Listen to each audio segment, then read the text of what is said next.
Hey, welcome back to Milton Daily Homes. Chuck here, and we're here at the new office. We're spending more and more time there waiting for some phones to get up, and it's going to be great. So I think I'm losing my voice. Do my best to give you a bit of a sense of what's going on.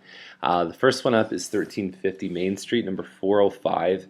As soon as you see anything in the Bristol on Main or the Maple Crossing buildings on the fourth floor, you know that it's a higher ceiling. So you'll see that in this first shot. You can see how the ceiling's sloped. I don't know if it shows it very well here, but when you come inside, you really feel it. You can see how much higher the ceiling is compared to the doors, and they've even nicely accented. If you want to accent a higher ceiling, crown molding is a good place to start. So 294.5, and you can see that they've got some good colors in the kitchen. They've even done some of the coffered ceilings in the bedrooms, and it looks nice, really nice. You're going to see later on in this list when we go over to the other Wakefield Milton board, there's actually the same model as this one that's a little bit cheaper. So actually a lot cheaper, $30,000 cheaper, and it backs onto a pond. Doesn't look as nice as this, but it doesn't have the 9-foot ceilings too. So Frank Place is $319, and so it's an Ashfield or a Cherry Hill model, 1051 square feet. And you know, pretty standard, not a lot of upgrades, but the thing is most people buy these because they're cheap, right?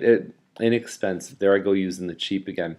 They buy them because they're affordable and because it's a great alternative to a condo. So you don't typically see a lot of upgrading, although some of these can look pretty nice. Almost all of them are pretty safe listing at $319, and depending on what else they're competing against in the last few sales, they usually seem to be getting for the last year or so somewhere between $310 and $320. So Tight Court is $353.8. It is a Woodbine model, 1356 square feet. They didn't show the main room, which is the living dining, open concept. The kitchen looks over it, and it looks like it has broadloom floors, which is carpet in that area. So there's no hardwood there. It's okay. Like, I've seen a lot more upgraded versions of this home sell for this kind of price. So I think they're probably hovering a little bit high. It comes in a 3 and a 2 bedroom. This is the same basic home on Suitor. Yeah, I would say that the 3 and 2 don't have a lot of value difference because it's the difference of 3 smaller rooms versus 2 larger ones. We've got this one on Collis here. It's in one of the first phases that Manamy built. It's a little bit under 1,500 square feet. So you've got a dining room in the front of the house, and then you've got your family, and then there's the kitchen over here. And it looks okay. They've upgraded the countertops. There's not a lot of kitchen storage here. And 384.5. What's interesting, if you read the description, it says central air is being installed in 2013. So this home is over 10 years old, and I don't know how someone would survive 10 years without it. And I realize there's a lot of places on this planet where air conditioning is a luxury, not a necessity. But I would think that if you're looking at a home that's valued at that they would have made the investment before. But who knows? Maybe there's a good cross breeze there.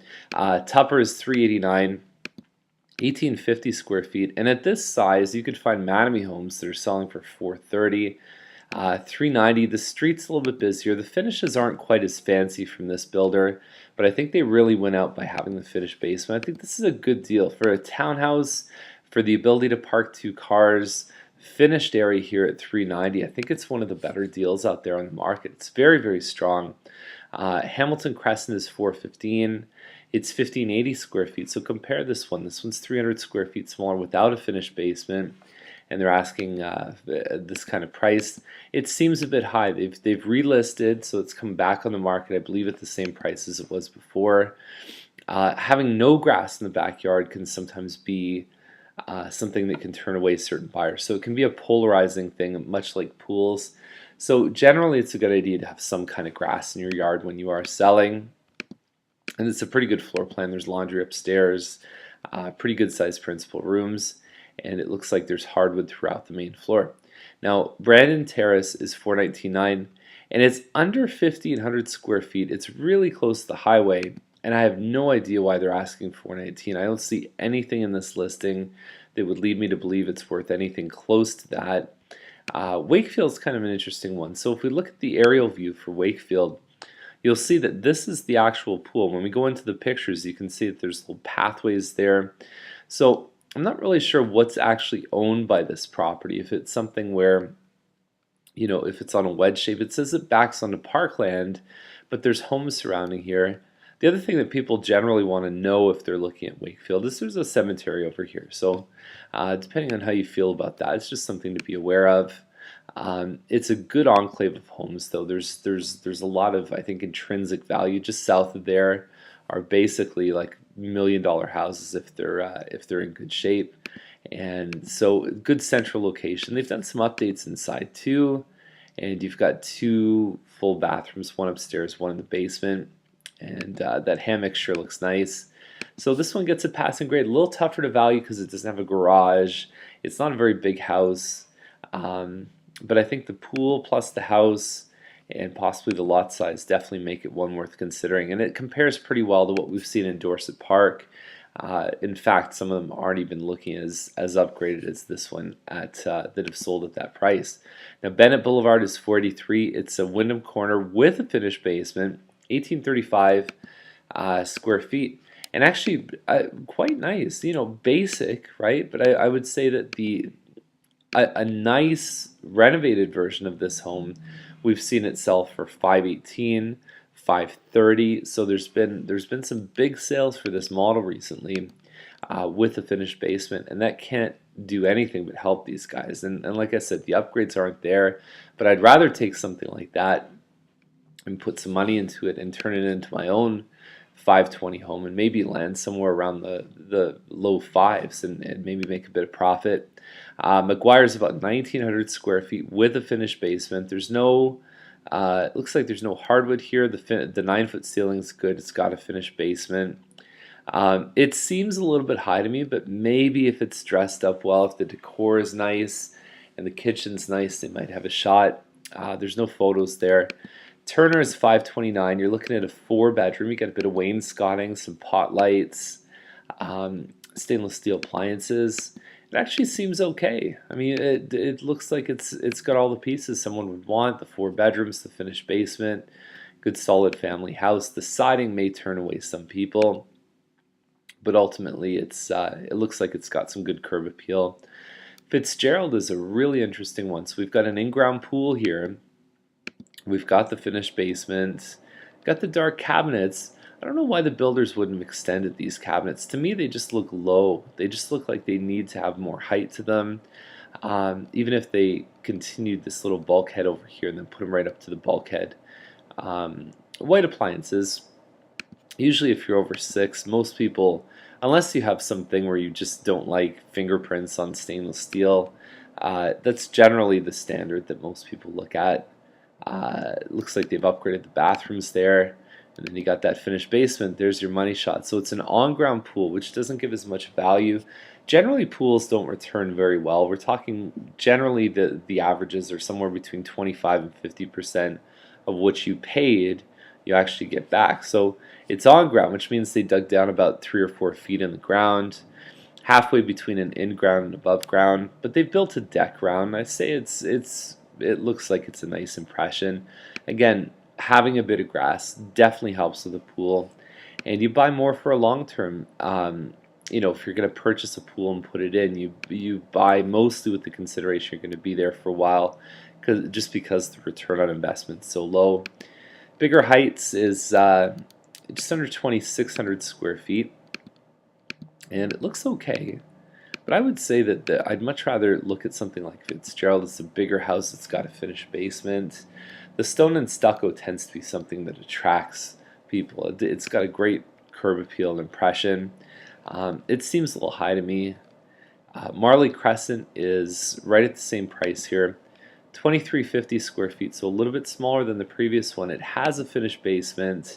Looks like there's a kitchen down there with a walkout, which could come in handy for older relatives and so on. Although most of the time you've got to walk downstairs as the ground slopes down to the walkout.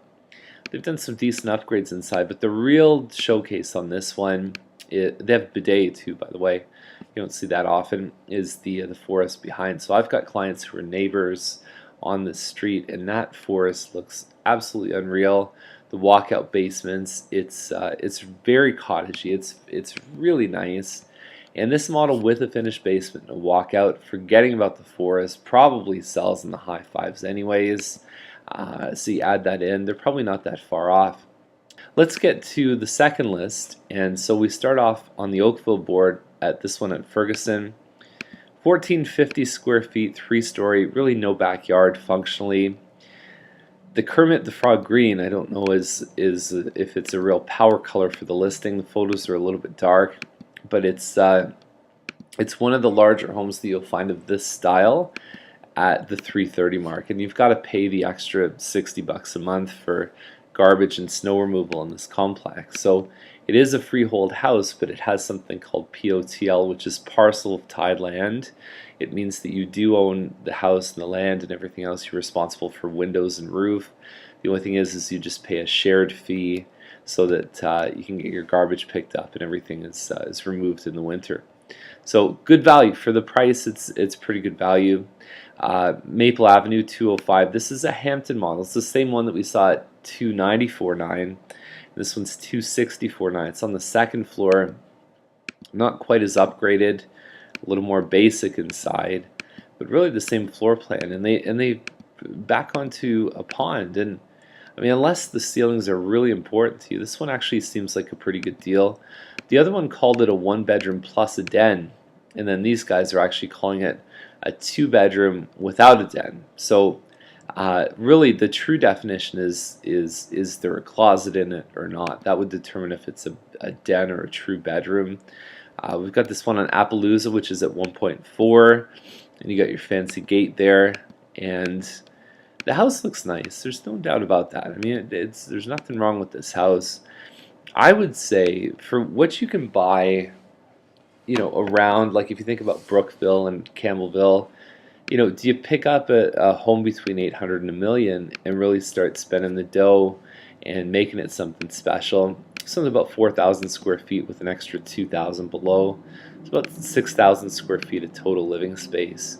I don't know. I would be tempted to kind of take my own template and work from it at a lower price. I just think that for what I could turn one of those homes into and how much I'd spend, I might edge these guys out with finishes. So 259 gets you this one. We actually profiled it in a previous episode, and yeah, I remembered the kitchen after I put it in the list.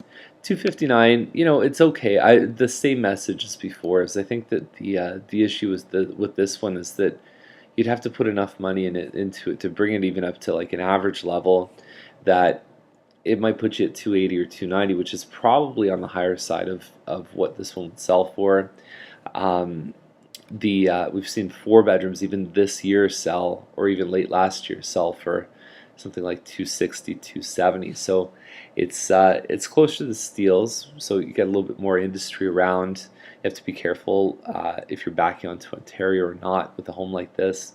But yeah, it's okay. It's going to attract attention because the price point is really one of the cheaper things that you can buy, the least expensive, even with condo fees. So that's the list for today. If you have any questions, let me know. If you want to come on a tour of Milton on the weekend, just sign up over there. And it's a great way to introduce yourself to the town, the neighborhoods, the kind of homes that are in your price range. And we run them actually 7 days a week, but the weekend ones tend to be the ones that are a little more popular. So have a great day, and we'll see you tomorrow.